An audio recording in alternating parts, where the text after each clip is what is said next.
Hello everyone, this is Muhammad Akif with Akif CPA, and today we'll be discussing what happens when you move out of Canada into US, when you're planning to move into US or you have already moved to US.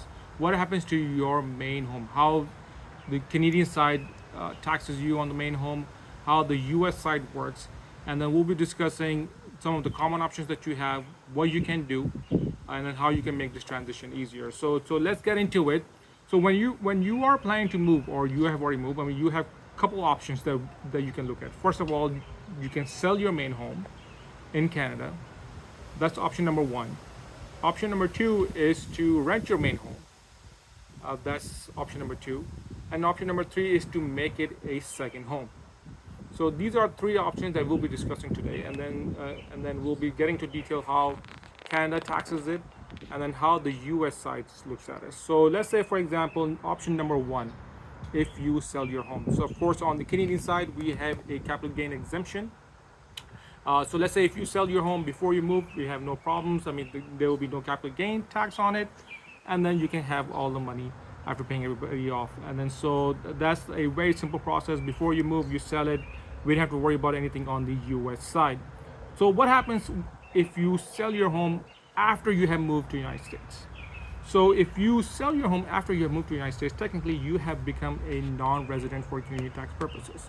So Canada, on the Canadian side, what happens is that this, even though so when you move, there is a change in use happening on the Canadian side. So let's say if you're planning to sell after you move, then there will be a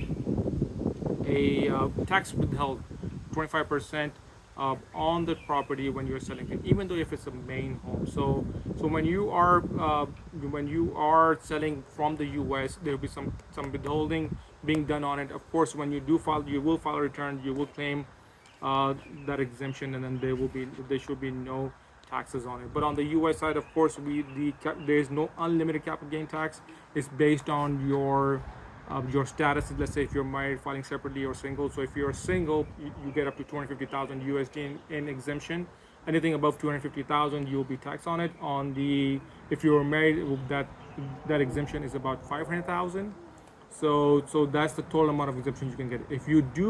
If your gain is above the 500,000 or 250,000 in case of single, then there will be U.S. tax levied on it, because you do become a U.S. resident when you do move.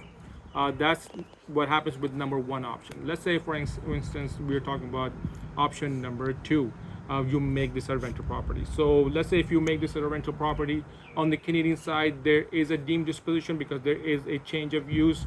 Up to the date that you have used that home, you will have full capital gain exemption, but from there on, it will become a business property. It will be a rental property. So a rental property on the Canadian side will be reported, and then after you move in terms of rental income and expenses. On the U.S. side, we will also report it, your rental income and expenses. But there is a small caveat I do want to add on to it. So once you do become a non-resident of Canada for tax purposes, you have to, there is some withholding being done on gross rent, which is NR4, or you can also get a NR6 approved, which is a withheld amount on the net amount, not on the gross amount. So there is a separate form that needs to be filed too, once you do become a non-resident, and if you have rental income from Canadian sources.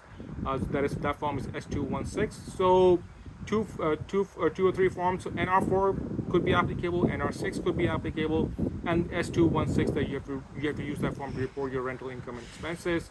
On the U.S. side, of course, that will be reported on your Schedule E. I mean and then any expenses that you have earned, you have used up on the Canadian side will be able to offset.